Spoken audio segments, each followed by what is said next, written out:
As a young protege of the Order, Mace Windu admired the sincerity, the grace, and the unfathomable power that was commanded by the Makashi Master in Count Dooku. Dooku was claimed to be the greatest lightsaber duelist in the entire Order, possibly with the exception of only Yoda. However, many debated that Dooku's skills even exceeded the wrath of the Grand Master at his full potential, something Windu genuinely aspired to.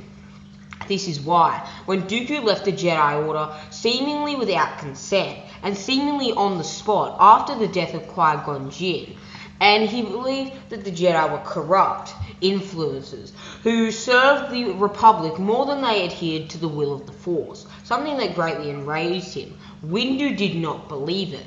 He thought that it was inconceivable that a man such as Dooku, who he considered to be one of the greats of the Jedi Order, up there with legendary Grand Master Yoda and some of the fatal Jedi Masters of old, could leave the Jedi Order on such short notice, seemingly without any reason whatsoever. While this was a gunning blow into the heart of Mace Windu, who was roughly 2 decades younger than Dooku, as Dooku was 83 at the time of his death aboard the Invisible Hand, and Mace Windu was only 63 at the time he was electrocuted and thrown through the streets of Coruscant by Palpatine's sincere and ferocious Force lightning. Dooku was considered by many and hailed to be the greatest sword master of the Jedi, and that had ever been produced by them, considered equally or more skilled than Mace Windu when tapping into the fullest extent of his own style in Vapad. This made Dooku an incredibly feared man, and greatly admired throughout the Jedi Creed when he adhered to the Jedi Code and the will of the Force in the light. This is why, when Mace Windu received covert intelligence revealing that Dooku had been the one around and surprised and being the head of the entirety of the conflict, beginning and planting the seeds of doubt and war in the galaxy, Mace Windu did not believe it. He did not want to believe it. This was a man that he had grown up idolizing, and now Dooku had become the very thing the Jedi sought to destroy, a Sith. However, this was not to Mace's knowledge as of yet. Mace Windu only began to sense the seeds of the dark side planted within Dooku's vast mind and political influence when he entered the catacombs on Geonosis, using his Shatterpoint ability to perceive weak points, and that allowed him to perceive weak points and pour energy into them, or use them in lightsaber dueling, a tactic he often employed using Vapad when he was fighting non-dark side beings. This made Windu very strict and very, very careful.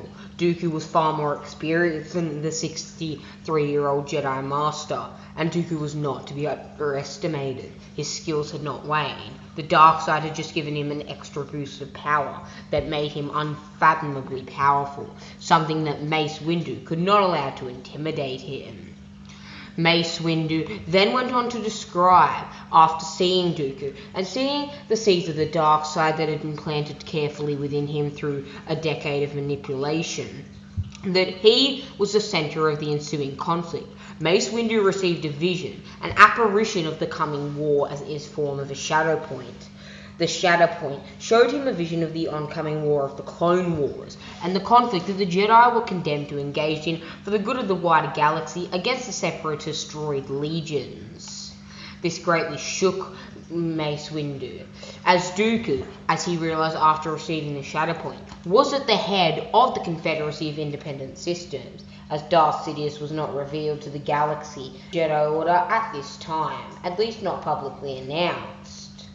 Mace Windu believed truly that Dooku was the most dangerous Sith and man, and most powerful politically, and possibly in the Force as well, that the galaxy ever knew. Of course, this was before the discovery of legendary Sith Lord Darth Sidious, and his secret aliases as Emperor Sheev Palpatine, now Supreme Chancellor Sheev Palpatine of the Republic. Well, my friends, Mace Windu truly, in my opinion, believed Dooku was the most dangerous and powerful man in the entire galaxy. He believed that the galaxy was in a current state of webbing, like a spider, and Dooku was the one in the center, holding everything together. Mace Windu perceived that if he was to kill Dooku at that critical moment on Geonosis, where he confronted his old friend and held his amethyst blade towards the neck of legendary bounty hunter Jango Fett. Then the war would end. The conflict that would take over millions of worlds would seemingly dissipate as quickly as it had surfaced. In the end, it was all down to Mace Windu, but he was outwitted, and Dooku was made to escape. In the end, Dooku eventually was killed.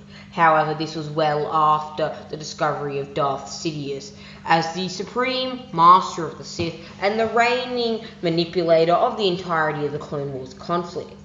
So this is truly why Mace Windu believed, truly in his heart, that Dooku was the most dangerous Sith to ever live, and the most powerful man in the galaxy, both politically and possibly in the Force due to his new dark side power. Something that greatly shook Windu. Well, my friends, what did you think of this video? I hope you have enjoyed opening this holocron that was stored within the databanks in the catacombs of Geonosis. Goodbye, my friends. I bid you farewell. Be sure to check in with our Geonosian archivist in the Jedi Temple, and be sure to alert any Jedi Temple guards if you find any dark presences lurking within our archives.